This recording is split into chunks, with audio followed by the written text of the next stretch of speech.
In Middleton High School, a teacher decided to play a game with students.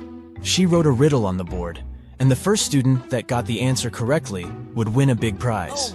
The riddle she wrote went like this: I am clean when I'm empty, and I'm dirty when I'm full. What am I? Barbara immediately knew the answer to this one and won the prize. Yeah. Can you guess what she answered?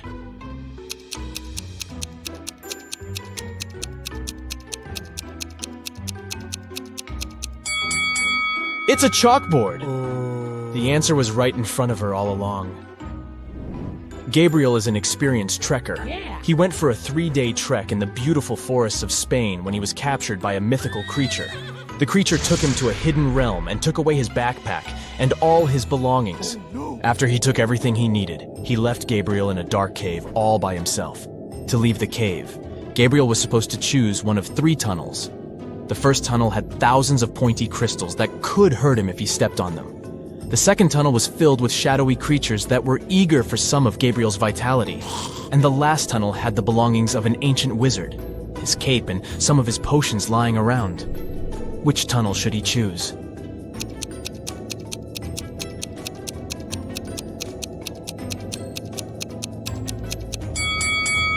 I'd say the last one, right? Since it only has the wizard's belongings, the wizard himself is nowhere to be seen. Oh no! The third tunnel was a trap after all. It took Gabriel to the wizard's tower. When he walked into the tower's only room, he got locked inside it. And to make things worse, when he looked down, he saw that the tower was on fire. The room had no doors, and only a small window. Thankfully, he found there were 3 magic potions that could help him escape. Yes! The first potion had the power of giving him incredible physical strength. With the second potion, he could summon any animal he wanted to help him. And the last potion would turn into a vampire. Which potion should Gabriel choose?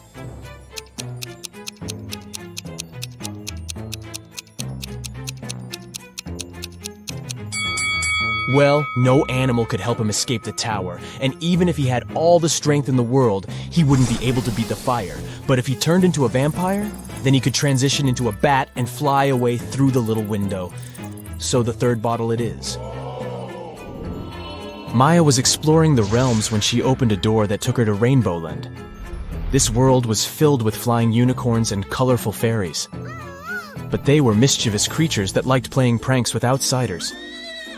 So, they held Maya hostage until she could figure out the answer to their riddle. They asked her, I'm a color you can eat. What am I? Can you help Maya figure out the answer to this riddle?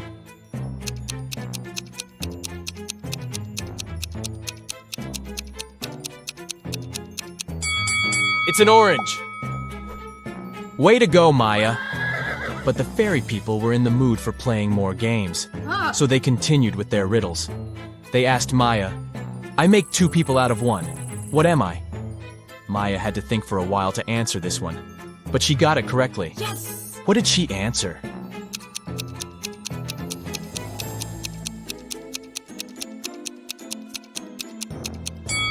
It's a mirror! Taylor was walking through the streets of New York City when she tripped over something, fell down, and hurt her head. When she woke up, she was at the hospital with doctors asking her a bunch of questions to see if she was all right. The funny doctor, who is known for his riddles, asked her, What has a head, a tail, is brown, and has no legs? Can you help Taylor out here?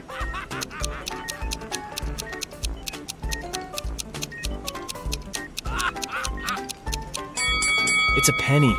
You can see how this riddle is misleading, but hey, you got it right. 3 people decided to spend their vacations in Antarctica. Bianca had some trouble with the harsh weather, but felt it was worth it in the end. Pablo had a great time photographing the penguins for his social media page, and Helena got to do some fishing while she was there. On the last day of their trip, passing through airport security, one of them got caught trying to take a penguin with them in their backpack. Take a look at the picture. Can you tell who it was?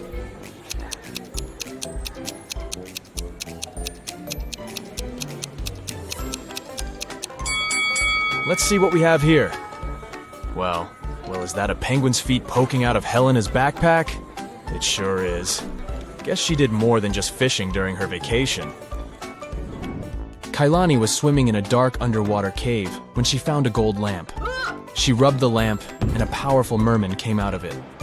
The merman told her he would grant her heart's truest wish and asked her what it would be.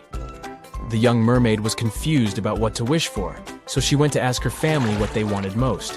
Her father said he wanted to be king. Her mother said she wanted to have a pet shark, and her brother said he wanted to marry the love of his life. The powerful merman granted Kalani one wish, but all of her family members got what they wanted. Can you guess what Kalani wished for?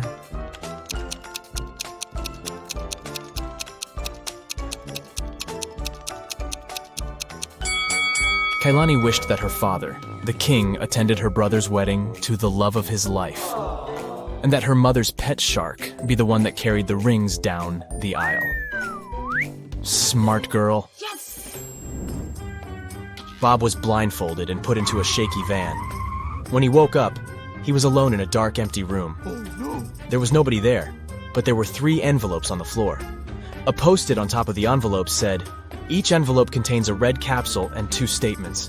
In one of these envelopes, both statements are false. In another envelope, both statements are true. You have to choose the correct capsule to get out of this alive."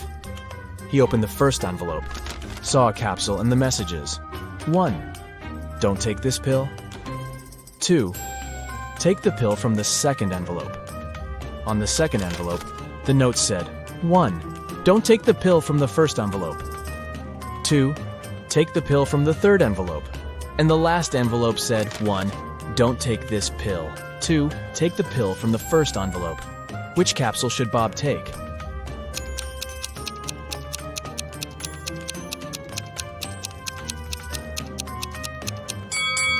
He should trust the pill from the third envelope.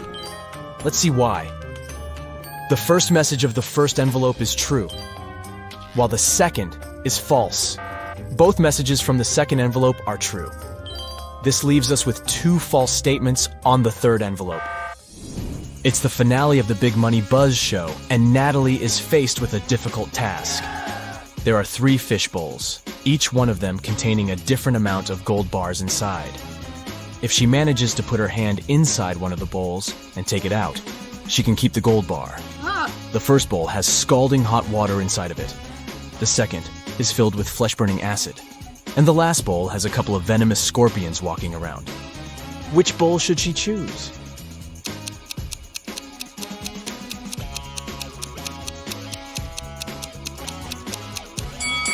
Natalie should just wait until the water cools down and grab the gold bar from the first bowl. Yes! Nova wanted to be part of the Binary Bandits. They were an elite cybersecurity group that protected the internet world from hackers. She sent several emails to the group's members, but she was completely ignored. Until one day, she got an encrypted message with a mysterious riddle. It said that if she could answer this riddle, she would be interviewed by a member of the bandits and get a chance to be part of the group.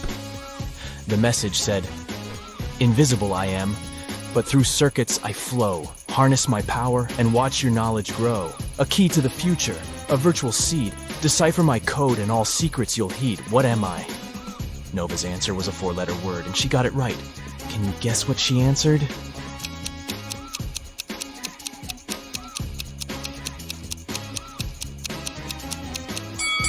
She answered, "Data." That seemed obvious, huh? The town's modern art museum has just been robbed. A priceless painting from top-notch artist Floyd B. has gone missing overnight. The museum's manager called Detective Pressfield to help. As soon as he arrived at the museum, he asked to see the security footage of the previous night. He identified 3 suspicious individuals staring at the painting for longer than usual. The first person, wearing a blue jacket, entered through the museum's front entrance.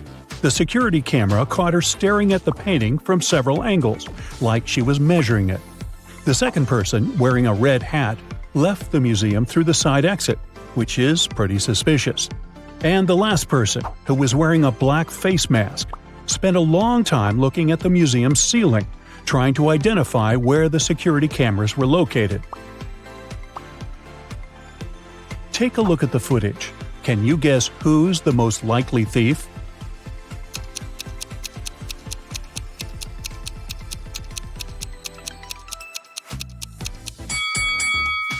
It's the last person. I mean, he was wearing a mask and spent hours trying to identify the security cameras.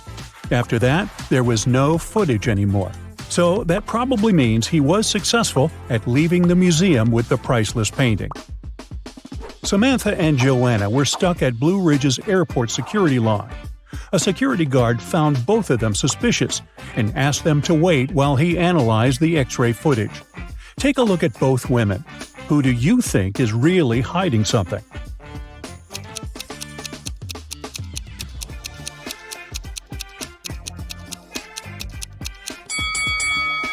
Well, Samantha has a suspicious face, but she probably just wants to go to the bathroom or something. Now, Joanna is definitely hiding something under her skirt. If she had really been pregnant, she would have used the preferential line. And look how much she's sweating. She's probably nervous she'll get caught. Detective Sharon's office was called to investigate a series of mysterious break-ins happening in a fancy neighborhood. At each crime scene, the robber would leave the word "closer" sprayed in graffiti on a nearby wall. The first place to be robbed was Mrs. Moore's cafe. Then the criminal's next target was the town's library. After a week, the thief had left his mark in a fancy office building, a supermarket, and a restaurant. It took Detective Sharon a while, but she soon understood there was a pattern to the break-ins, and she was even able to predict what the next break-in would be. Can you figure out what it was?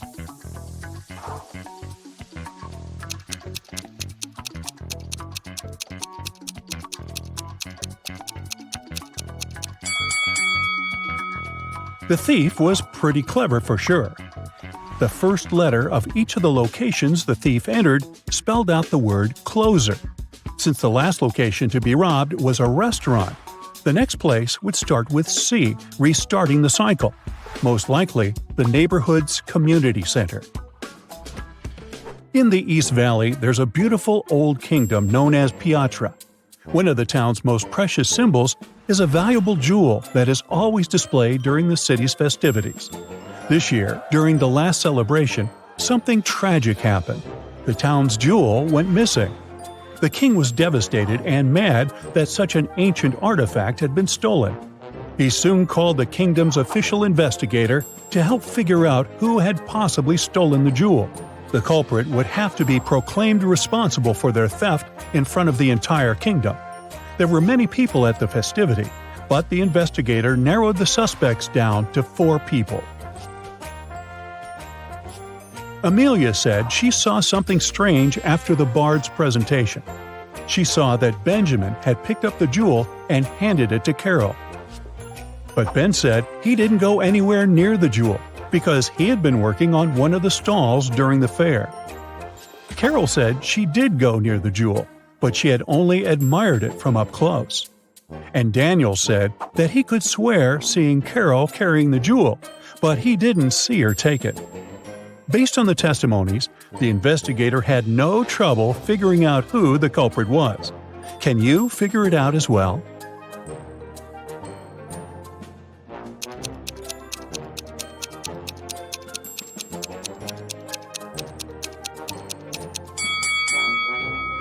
It was Carol. Almost everyone thought she was involved in the crime. And plus, if you zoom in on her bag, you'll see something pointing. Sure looks like a jewel, doesn't it? The town's only DVD rental shop suffered a robbery last night. The store's owner called the police station to report the crime. The detective almost couldn't believe what he was hearing. After all, why would someone steal a DVD when there are so many streaming channels nowadays? The detective asked to see the footage from the security camera and identified 3 main suspects. Sarah was a middle-aged woman. She said she still owned a DVD player and preferred to watch movies the old way, so she regularly rented from the store. Alex was a recently retired movie director, and one of his favorite pastimes was going to the store. He said he hadn't noticed anything strange the day before, except for a random teenager that walked inside. David was in his teens, and he spent hours in the shop by himself. He said he was doing research for school, but swears he didn't take anything. Can you tell who did it?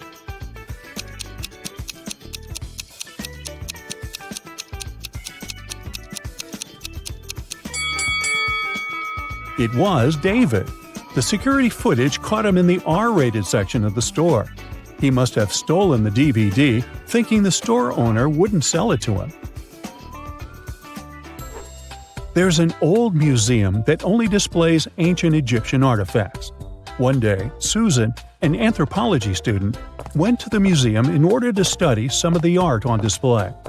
She went into a room full of things, such as necklaces, bracelets, and earrings. She photographed every detail she thought was important for her research, when something caught her eye. Take a look at the image. Can you figure out what it was?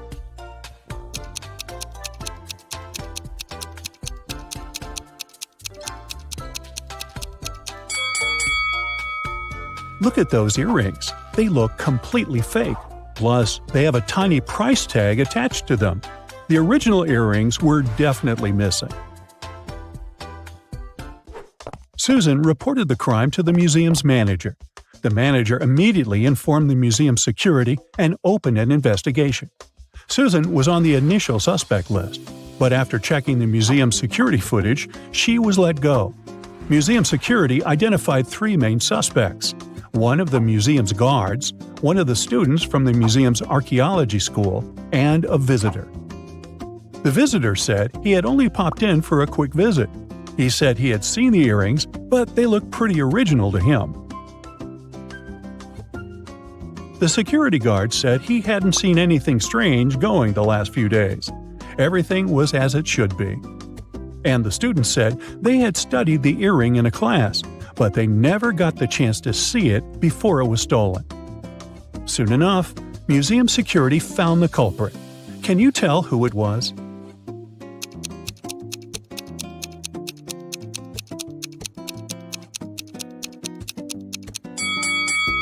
It was the visitor.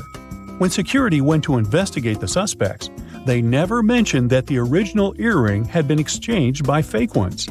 The fact that he knew there was an original version means that he was the one that swapped them. Yikes.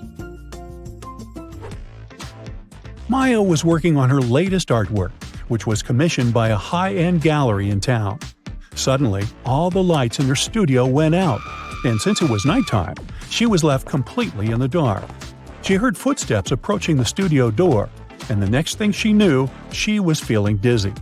Maya passed out and woke up in a tiny room that had nothing other than a metallic door.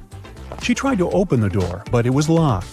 That's when she noticed that beside the door, there was a little device where a red sign appeared asking for a password.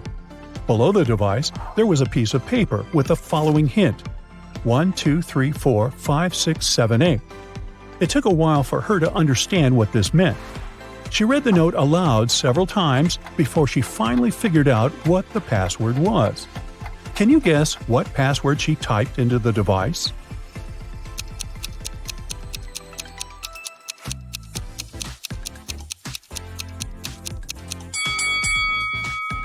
Here's how it works. Maya had to type 1 time the number 2, 3 times the number 4, 5 times the number 6, and 7 times the number 8. Reading it aloud was the key to solve this problem. Whew,